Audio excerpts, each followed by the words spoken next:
Friends, எல்லாருக்கும் வணக்கம். நாங்கள் தான் உங்கள் துர்கா காந்தி, ஷோபிகா, ரித்திகா. ஓகே ஃப்ரெண்ட்ஸ், இன்றைக்கி வந்து பார்த்திங்கன்னா ஒரு சூப்பரான விளாக் தான் வந்து பார்க்க போகிறீங்க. அது எங்களுக்கு சூப்பரான விளாகு. நீங்கள் பார்த்துட்டு எப்படி இருக்குன்னு சொல்லுங்கள். நம்ம வீட்டில் வந்து பார்த்திங்கன்னா ஃபுல்லாக டீப் க்ளீன் பண்ணலான்னு ஒரு பிளானுக்கு வந்து திடீர்னு என் மைண்டு வந்து எனக்கு கொண்டு போய் விட்டுருச்சு. அதனால் ஃபஸ்ட்டு வந்து நான் என்ன பண்ண போகிறேன்னா, ஒரு பீரோ வந்து ஒன்று எக்ஸ்ட்ரா எடுக்க போகிறேன். ஏன்னா இப்போ பாப்பாங்க ட்ரெஸ்ஸு வைக்கிறதுக்கு இடம் பத்தலை. எனக்கு ரொம்ப நாளாக எடுக்கணும்னு நினச்சிட்டு இருந்தேன். அதனால் ஒரு பீரோ ஒன்று எடுத்துகிட்டு எக்ஸ்ட்ரா விட்டால் ஒரு ட்ரெஸ்ஸிங் டேபிள் வாங்கிட்டு வரலாம் அப்படின்னு சொல்லிட்டு. இந்த ட்ரெஸ்ஸிங் டேபிள் ஐடியா இந்த பிள்ளைது. யாரோடது? என்னோட ரூம் வந்து ஏதோ ஏஸ்தட்டிக்காக வந்து ரூமை மாற்றணுமா. அதனால் எனக்கு ட்ரெஸ்ஸிங் டேபிள் மாற்றி கொடுத்துட்டு எனக்கு வந்து ஆர்டிஃபிஷியல் லீவ்ஸ் வேணும். அப்புறம் வந்து அதில் கலர் லைட்டில் இருக்கணும். அது கொஞ்சம்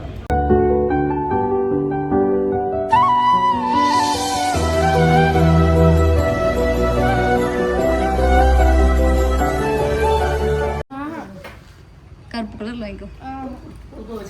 பர்பிள் தீம்ல வேணும். இந்த மாதிரி வெள்ளை கலர் ட்ரெஸ்ஸிங் டேபிள் கேக்குது. அது எப்படிங்க அழுக்கு போறது? வெள்ளை கலர் ட்ரெஸ்ஸிங் டேபிள் எங்க இருக்கு முதல்ல? அங்க காபி கலர் தான். சாட் ஜிபில போட்டோ கேட்டுச்சு இந்த ரூம் எப்படி டெக்கரேஷன் பண்றதுன்னு.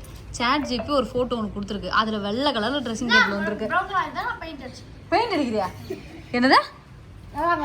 அப்போ முதல்ல வீட்டில் பெயிண்ட் இருக்கு, அதை எடுத்து வீடு ஃபுல்லாக பெயிண்ட் அடி. தீபாவளிக்கு பெயிண்ட் அடி. பாத்தியாக பெயிண்ட் அடிச்சுக்கிறாங்க. சோபி பேசலங்கிறீங்களே, கேளுங்க பேசுறத. ஸ்டீல் பீரோ வாங்கிக்கலாம். அதுதான் எங்கேயாவது போகிறதா தூக்கிட்டு போக முடியும்.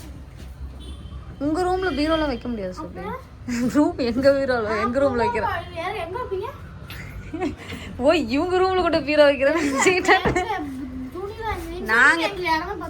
நாங்கள் இருக்கிற பெட்ரூமில் வச்சுட்டு நீங்கள் அங்கே வந்து துணி எடுத்துக்கோங்க. அந்த ரூமில் பெருசாக இருக்கு. நான் கொஞ்சம் ஸ்டோரேஜ் இருக்கிற மாதிரி வேணும்னா இதுதான் ஸ்டோரேஜ் இருக்குதா? நான் ஸ்டார்டிங் ப்ரைஸ் எவ்வளோண்ணா? இது அது வந்து 6700.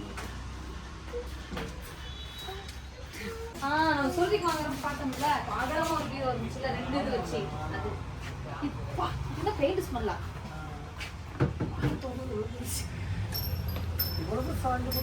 இதோட சின்னது நம்ம வாங்கினது. நம்ம நார்மல் சைஸோட ஒரு சைஸ் பெருசு சொல்லிக்கோங்க.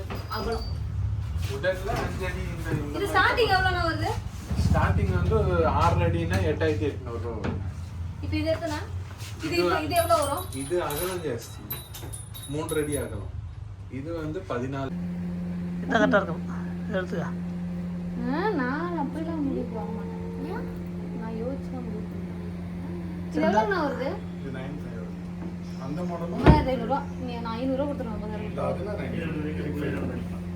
இந்த பிள்ளை இந்த ஒயிட் கலர் இருந்துச்சுல, அது இது எடுத்துருங்க. எனக்கு இந்த மாதிரி கலர் தாங்க பிடிக்கும். நம்ம பீரோ கலர் தான். என் பெட் எங்கள் பெட்ரூமில் தான் மாட்டிக்கிறோம். ஆமாம், எந்த கலரில் இன்னொரு எடுத்துக்கலாமா? இதுவே வாங்கிக்கலாம். இது சூப்பராக இருக்குது, அழகாக இருக்குது. அடியில் உட்காரத்துக்கு இருக்கும் போல.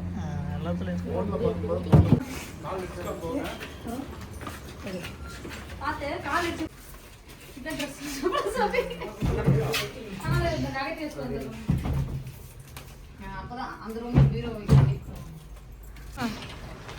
கிளீனா வீட்டை வச்சுக்கிட்டு இருந்தேன். இந்த சோபி பண்ண வேலை அந்த ட்ரெஸ்ஸிங் டேபிள் எடுத்து வந்துட்டு இப்போ எந்த பொருள் வைக்கிறதுக்கு கட்டிலெல்லாம் மேலே தூக்கும். எங்க கரெக்டாக வை, மேலே கீழே போட்டுக்காது. அப்படியே போட்டு கொடுப்பாங்க. ஓடுட்டான்னு கேட்கறதுக்குள்ள தூக்கி மேலே வச்சுட்டு இன்னொரு கட்டில் வேறு இருக்கேன். அந்த கட்டில் தூக்கி அதே மாதிரி தூக்கி வைய. உன்னால முடியும். நீ ஒரு மகேந்திர பாகுபலி. அப்போ அதை தான் ஃபர்ஸ்ட் போட்டு இது மேலே போட்டு. அது யாரும் இப்போ நான் எடுத்து வைக்க சொன்னா? மகேந்திர பாகுபலி. அப்ப நான் போயிட்டாலே நகரத்திக்கா ஒரு வேலை சேஃப் நின்றுட்டு இருக்கேன். எங்களுக்கெல்லாம் வேலை வச்சுட்டு அந்த சோஃபா நவுத்திடு சோபி.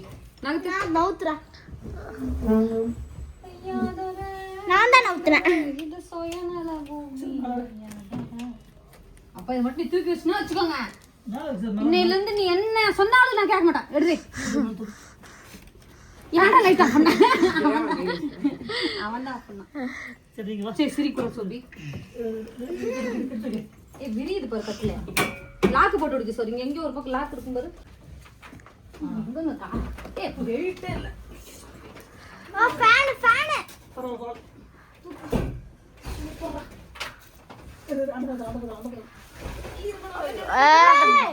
ட்ராலி போகுது.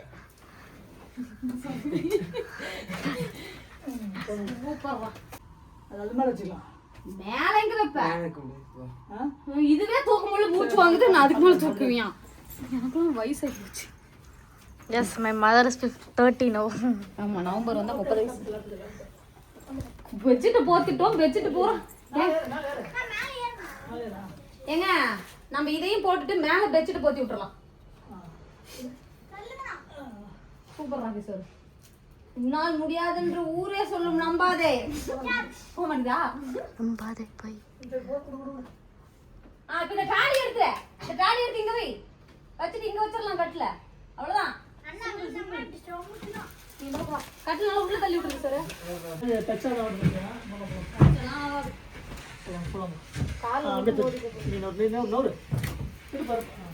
எப்படி வழி பண்ணிட்டோம். பெட் அந்த பக்கம் போட்டாச்சு. அப்படியே திருப்பி தள்ளி. அதையே அங்கே மூளை வச்சுக்கிறீங்க. இல்ல நீ இதை மட்டும் தள்ளு சொல்றேன். இவ்வளவு இடம் இருந்திருக்கு. இடம் பத்துமா பத்தக்கூடாது. லாஸ்ட் வரைக்கும் இழுத்து அப்படின்றாங்க. அந்த பக்கம் இந்த பக்கம், இந்த பக்கம் சவுத் ஓரமா வைக்கணும். அந்த பக்கம்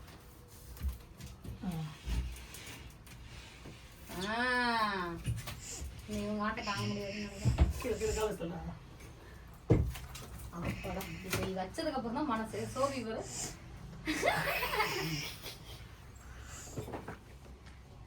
இப்போ இந்த துணி இருக்குல்ல, இந்த ரேக் எடுத்து இங்க வச்சிடலாம். இதை வெளியே எடுத்துட்டு போயிடலாம். சார் இது அப்படியே அந்த பக்கம் இழுங்க. அதை கையோட அந்த பக்கம் எடுத்து கீழே இருந்தாலும் பரவாயில்ல, எடுத்து வைக்க. இதெல்லாம் புதுசா ஆடிட்டு இருக்கேன் அப்படின்னு. ஏங்க நீ வாயே பேசாம நகர்த்துங்க. எனக்கு தெரியும், நான் 100 தடவை ஒரு நாளைக்கு நகர்த்திருக்கேன். ஒன்னாவது ஒரு பொருள் இருந்துச்சா இங்கே வைங்க. அப்பதான் இந்த இடத்த கிளீன் பண்ண முடியும். இதெல்லாம் மாட்டிக்கிச்சேன். அந்த பக்கம் தள்ளிக்கு சார். இதை வந்து தம்பி இதுன்னு அந்த பக்கம் தள்ளி. ஏங்க இது நம்ம அங்க வைக்க கூடாதுங்க. இப்பெல்லாம் இடிச்சுக்கிட்டாங்கன்னா மண்டையில தானே விளையாண்டுக்கிட்டு இப்படி வச்சிடலாம். இப்படி பார்த்த மாதிரி மேல வந்துருமா? இப்படி பார்த்த மாதிரி அங்கே நின்று எப்படி இது பண்ணுங்க. இங்கே இப்படி தான் இருக்கும். சரி லைட்டு அப்போ ஒன்று பண்ணலாம். ஒயரிங் தான் இருக்குது. அப்போ இங்கே தான் ட்ரெஸ்ஸிங் டேபிள் வைக்கணும். அந்த துணியை தூக்கி இங்கே வச்சிடலாம்.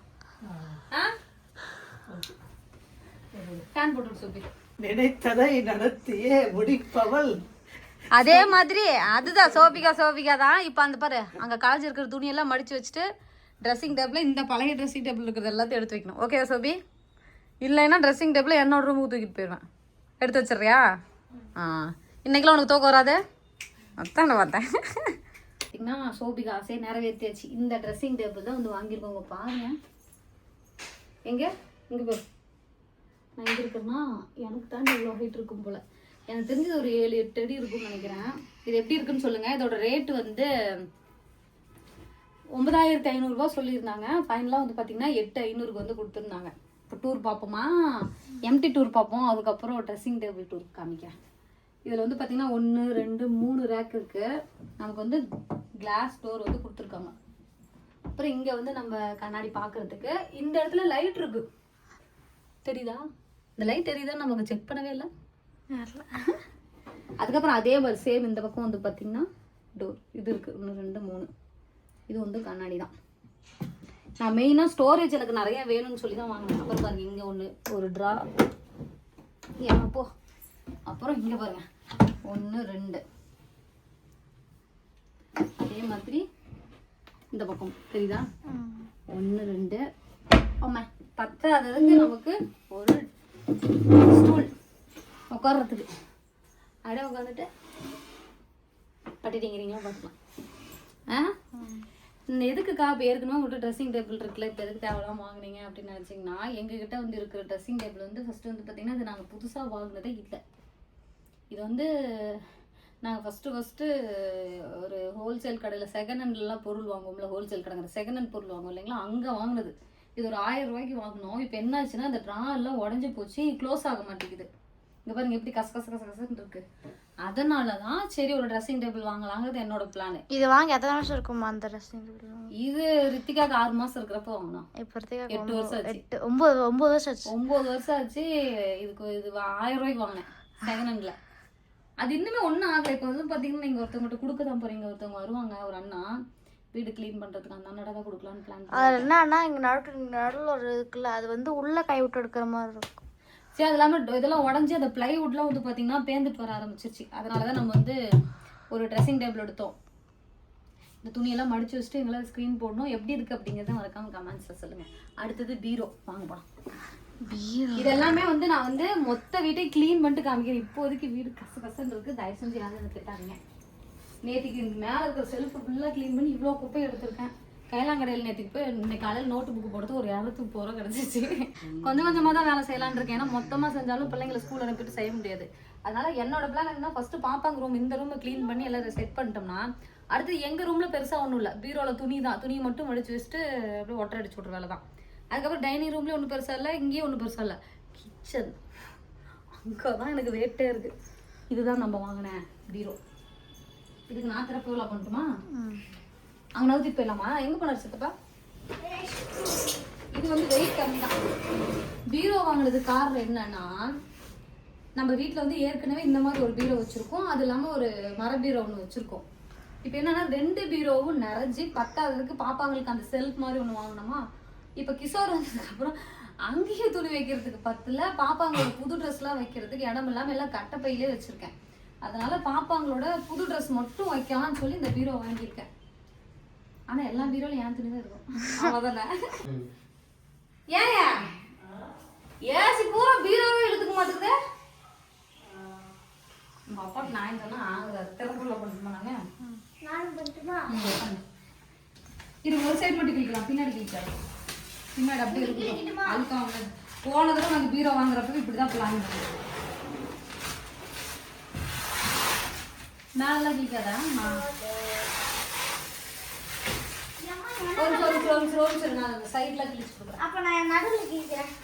நீ தயவு செஞ்சு இழுத்துறாதான் மொத்தமும் கிழிஞ்சிரும். சொன்னா கேளு.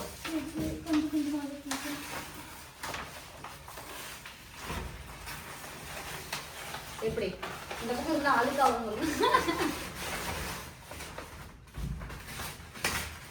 ட்ரெஸ்ஸிங் எப்படி இப்படிதான் கிழிக்க சொன்னா அவசரப்பட்டு டர்பல் சொல்லிட்டீங்க. ஏங்க அதை விட கொஞ்சம் ரைட்டுங்க.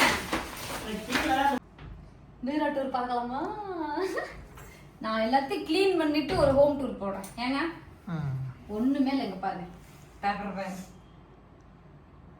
இதுல வந்து லட்சுமி இருக்கு. அதுல வந்து லட்சுமி தான் இருப்பாங்க.